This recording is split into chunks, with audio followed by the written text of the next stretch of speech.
Congratulations, you're having a baby. Well, maybe someday. When you're having a baby, there are a lot of big decisions to make. Where your baby's going to sleep, what color to paint the nursery, all the things to put on a baby registry.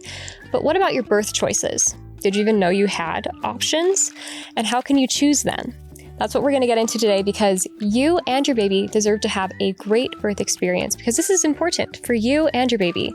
We'll talk all about how to not have to outsource your birth decisions so that you can use your own agency to have a great birth experience. Welcome to SPAC Chats. I'm the SPAC, and this is where we chat.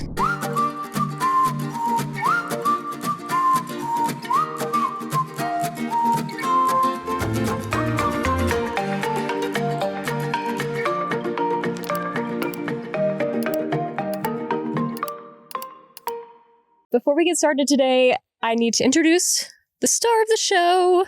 This is my own hot chocolate. Unfortunately, it's not very hot anymore, and I'm kind of salty about it. It's not too salty, though. I will tell you how to make it. It is with milk.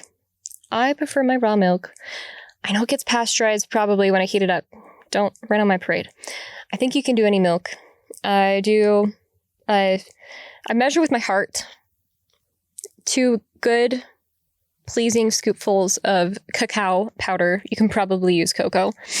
And I do some honey to taste, pinch of salt, and like 1 little drop of vanilla extract, the real kind, none of the fake stuff. Oh, and I like a shake of cloves and cinnamon, but that's optional. I do hope you try it, especially if you are pregnant. I made hot chocolate almost on the daily for my last pregnancy. I think it was just my last one. I've had 3 babies, for those who don't know that about me. So I care a lot about this topic, about how to decide what kind of birth you're going to have. Because I'll be honest, I am rather biased. I had a hospital birth experience with my first child. I had the epidural. I showed up and did what the doctors told me to. That was my plan. That was my whole plan. And I didn't like how it went in the long run. So I made different plans and I made different choices for babies 2 and 3. So I feel like I've tried everything. I've done the hospital thing, I've done the epidural thing, and I've done a birth center with a midwife and a doula. And most recently, I had my first home birth. Yeah, so I've done it all. Except a C-section. I hope I don't have to. My C-section moms, I see you. That's super hard. I know most people don't want to choose that, and my heart goes out to you. But the point is, today, I hope to give you the information you need so that you can use your own agency to make choices that will give you a great birth experience and start your baby's life off with happiness and peace and a good bond with you. For my first birth, I wish I had gone in with the information that I needed, with choices made, and not just let the day happen to me and have regrets. I wish I had gone in there with choices made, with my decisions in mind, and I had known what I was getting into. So here we are. I'm here to talk to you about all the things that hopefully you will have learned about, but probably if you're like me, you have not. So today, we'll start out with going over the early preparations. This is the stuff even my teenagers, my young women, my YSAs can incorporate starting now that can prepare you for a great birth experience. Now, don't stress out about it. You don't have to worry about it, but this is something you could pray about to see if this is something that you can do, or if it's something that you need to do to prepare yourself for a positive birth experience. Number 1, have you done the emotional work to prepare for birth? If you're like me, you might be horrified and terrified of giving birth. Everyone has told you that it is the most painful and scary thing ever, and you just want to avoid thinking about it until the day that it comes and then never think about it again after you've given birth. I'm sorry to say that from my experience, it's not a great preparation plan, and I recommend going in with peace and with partnership with the spirit and with your spouse, and preparedness. We believe in being prepared. So here are some ways you can do that emotionally. How you feel emotionally is going to impact how you can give birth and how you perceive your day. Some things that helped me included knowing my family legacy, asking my ancestors, my living ancestors, my parents, and my grandparents about their birth experiences, reading from my ancestors about their birth experiences if I could find them, and even stories in the scriptures of women who gave birth even in difficult circumstances. And that gave me a lot of courage and hope, knowing that I come from a legacy of awesome, like super cool, tough moms who can give birth and do hard things, even in the middle of difficulty. Some other things that I recommend trying include therapy, meditation, affirmations. I really loved using the Christian hypnobirthing app, and they have just some positive scriptures and faithful meditations to help your brain go into a safe and comfortable place so you don't get stressed out about the idea of giving birth. Okay, number 2, as far as the early preparations, is how will you do the physical work to prepare for birth? Because obviously it's a very physical experience. You should be in good shape for it to go as well as possible. And you have to decide now how you're going to prepare your body for that. Some people start preparing during pregnancy, and it's never too late to start, but it's also definitely never too early to start. You need to decide how you will nourish your body, how you will move your body to prepare for birth. I recommend going back and listening to our episode with Samara Wells Robinson, in which she talks about health and fertility. She has some good tips for trying to prepare now for a good physical experience for birth and for conceiving as well. Now, a caveat, I thought I was preparing well enough for birth. I was exercising pretty daily before I got pregnant, but I discovered that I suffer from hyperemesis gravidarum, which is something that I hope we can find more answers to. But it's like morning sickness, but it's all day, and it's not just for the first trimester. So moving my body became really, really difficult. Eating food was also extremely difficult when I would throw up just straight water sometimes or nothing. So I know that some of this stuff is going to be hard to do, and it's not going to apply for everyone at any moment, but whatever you can do early on will set you up for the best chance you got. And then third, as far as early preparation, are you doing the social work that you need to prepare for birth? And no, I don't mean like get a social work degree. I mean, are you investing in your community? Are you locked into your family and your ward family? Because you're going to need them. It takes a village to have a child. Either if you're like me during pregnancy, you really need a lot of help, or after giving birth, you also need a lot of help. We're supposed to have mentors and friends, family members, connections to help us to take care of our families and to grow. So take the time now to make friends. If you don't have friends, go make some friends. If you don't know the people in your ward, try to pour a little bit more effort into doing your ministering. If you don't have an assignment for some reason, just pray, pick somebody, just try to go show love to somebody. You need friends, and they probably need you too. This is good advice. This is all great advice, whether or not you're going to give birth. And I just really want to testify that this is so important. When I had my third kid, when I got pregnant, I had just moved to another state away from my family, and I felt pretty isolated. But you know what? I had the most incredible ward. When I didn't show up to church on Sunday, the Relief Society president sent me a message and said, "Hey, sister, are you feeling okay?" I said, "Actually, no, I'm not. I'm not okay." She said, "Oh my goodness, can I help you?" And I felt the Spirit tell me I really have to ask for help. So it was hard for me to do this, but I said, I really actually do. I need help so much taking care of my other kids. I had 2 other kids at home. And that amazing, amazing Relief Society sent over a couple sisters, a sister or 2, almost every work day while my husband was working so that I could, throw up and my children were okay in the mornings. And that was so, so helpful for me. I mean, I was still sick all day, but at least when I was at my very, very worst, I had help. And that was such a gift. I know not every ward, sadly, is so invested and loving, but also it's important that you try to be known, you try to show up, and you reach out for help when you need it. And I remember being surprised after I had my first baby, how much help I did need with adjusting to having a new baby, with recovering physically. And I thought that I had to be better in 2 or 3 weeks. For some reason, I just had it in my head that I had to be able to work. I worked remotely, but every time I tried to work, it was like trudging through mud or climbing a mountain while I don't know, wearing a cast on both of my feet. It was ridiculous. I was so slow and my body just needed rest. I just needed help. And the more I let people help me, the better I could recover, the better I could bond with my baby. And I wish that I had learned that earlier on. Now we're going to get to making birth choices. Okay, we're talking all things in the hospital, medical, all this stuff. Okay, so we're going to start with an easy question. Do you want a C-section or a vaginal birth? Most people don't want a C-section because it hurts more, but this is something to pray and study out. If you're questioning this, write out pros and cons for you and for your baby and pray over it and talk with your husband as well. You can do the same thing with a question of pain relief. Do you want to have an epidural or non-medicated birth? Do you know about alternate options like nitrous oxide or hypnobirthing or breathing techniques? Now is the time to learn about what those are. See what feels like it's right for you, pray about it, and make a decision together with your spouse.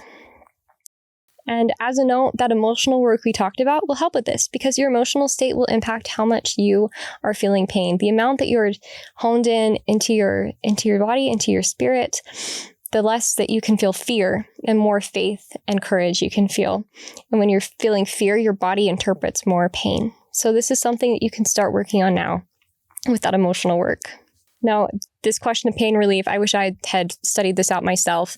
I had gotten an epidural at my first birth because I thought that would be the easiest answer, but I hadn't taken into account how difficult it would be for me to recover because of the epidural, I had more pain. That was very, very difficult for me to recover from. Okay, who do you want in your birth team? What kind of medical support do you want? Do you want to go with a doctor, lady doctor, OBGYN? Do you want to go with a midwife? Go kind of in the middle with a nurse midwife who works in the hospital but does more natural birth support. Do you want to hire a doula, which I have done one time? Those are fun. They're not medical professional, but they're just there to help support you emotionally, help you stick with your decisions and advocate for you when you're in labor. Because, fun fact, when you're in labor, you're not thinking very clearly. So it's really helpful to have somebody who can be there to advocate for you.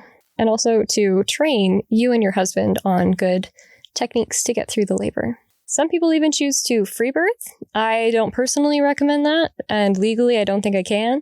But that's something some people choose. And I guess you'll have to study it out and choose for yourself prayerfully. I thought this was really interesting. I discovered that in the early church, Brigham Young would call like a couple of midwives to every stake as their church calling. And their whole job was to go help birth the babies and be a bit of a medical support for the stake as well. So I thought that was really cool and kind of testified to me that it is important to have a support and that there is value in the Lord's eyes to having support and priority in that birth experience. I thought in my first birth, I thought I had this figured out. I thought I knew what kind of support I wanted, what kind of people I wanted there in the room. But I realized I did not make those boundaries or make those choices for immediately postpartum. So I do recommend thinking about, do you want visitors to come in right after you have a baby and for how long? It just makes things way easier if you've actually thought about it ahead of time. And then you've got final category, postpartum choices. Number one, feeding your baby. I feel like this is one of the most common birth choices that people will consider is if you want to breastfeed or if you want to do formula or if you want to pump. I do recommend, again, as always, weighing out the pros and cons of these things, studying them out, seeing what's good for you and for your baby. You can also consider doing donated breast milk if there are difficulties with breastfeeding. I did want to address that most people want to breastfeed. At least in the United States, it's some over 80 to 90% of moms start breastfeeding or they're attempting to breastfeed in the hospital. But by the time 6 months rolls around, I think it's close to 50% are still having any breast milk and maybe like 20 or 30. Let's see, what did it say? Only 25% at 6 months are still exclusively breastfeeding. I don't know all the reasons why this is, but one of it is that breastfeeding is difficult and sometimes there isn't a lot of great support. So how will you prepare for this? How will you get the support that you need? For me personally, we loved and have really appreciated all of the out-of-hospital independent lactation specialists that we have hired to come to our home and help me and my baby to learn how to breastfeed. It's kind of a new journey with every baby, and I'm so grateful that I was able to do it. But I had a really rough start with my first baby, and I wish I had set myself up for more success earlier on.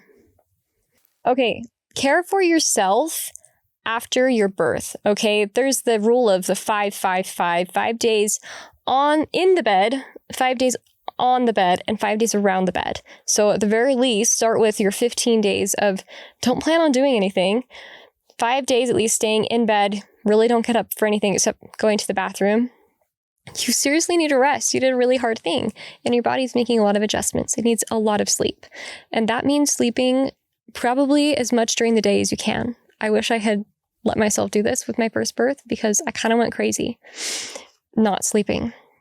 And then 5 days on the bed, that means you can kind of be like sitting up more often and maybe doing things on the bed, but staying in that space, not moving around too much. And then around the bed for the next 5 days, stay close to your room. Don't try to go anywhere if you can help it. And really prioritize staying there and taking care of yourself, because you are not going to be able to take care of your baby very well if you're not taking care of yourself. And seriously, I promise you, it makes a huge difference in your recovery time. I know this from experience. And then finally, prepare your time for not just immediately postpartum, but later on. How are you going to be there for your baby, and what way do you want that to look like? We know that moms and babies need each other. We know that our priority should be with our children, but what does that look like? Maybe it means you do go back to work in some capacity or in a full capacity, but please be very prayerful about that. I know myself, just trying to go to work was so disappointing for me because I tried too hard too early. I wish I had planned more on being around my child. And I know a lot of moms feel the same way. Now, some moms really do need to go out to work. And I'm not saying that you shouldn't do that, but just try really hard to take this question seriously, be prayerful about it, and be ready to be flexible as well. Either feeling like you need to do more or do less. How are you going to show up for your baby, and how can you plan your time accordingly? Some of that might be making different financial decisions or making out different arrangements with family members or with your spouse. But this can be something that can be really helpful to figure out ahead of time.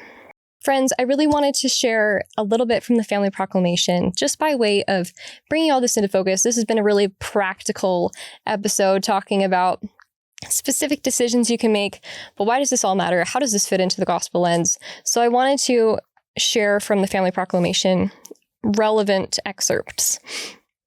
It says, all human beings, male and female, are created in the image of God. Each is a beloved spirit, son or daughter of heavenly parents.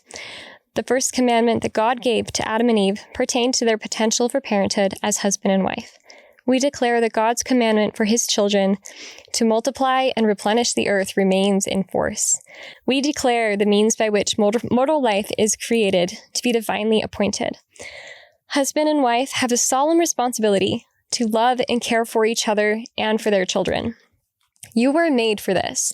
This is your opportunity and your responsibility and a beautiful gift. This is who you are. You're meant to be a mother. And I know not everybody's going to have the experience to give birth. And I wish that everyone could. All the women out there, men, you don't have to do this. I know many women wish they could. But if you're here, presumably this is still something you're hoping for someday. And I honor you for honoring the desire to have children enough to be here to stick through this episode and to hopefully go through these questions, make some goals for yourself, decide what's right for you at this time in your life. And I really do believe that the Lord is grateful and pleased when we try to walk in our divine destiny as mothers. And the day you give birth is one of those biggest days as a mother. It's something that is worth trying really hard to get it right. Now, you're not going to get anything perfectly. No day, no thing in your life is ever going to go perfectly.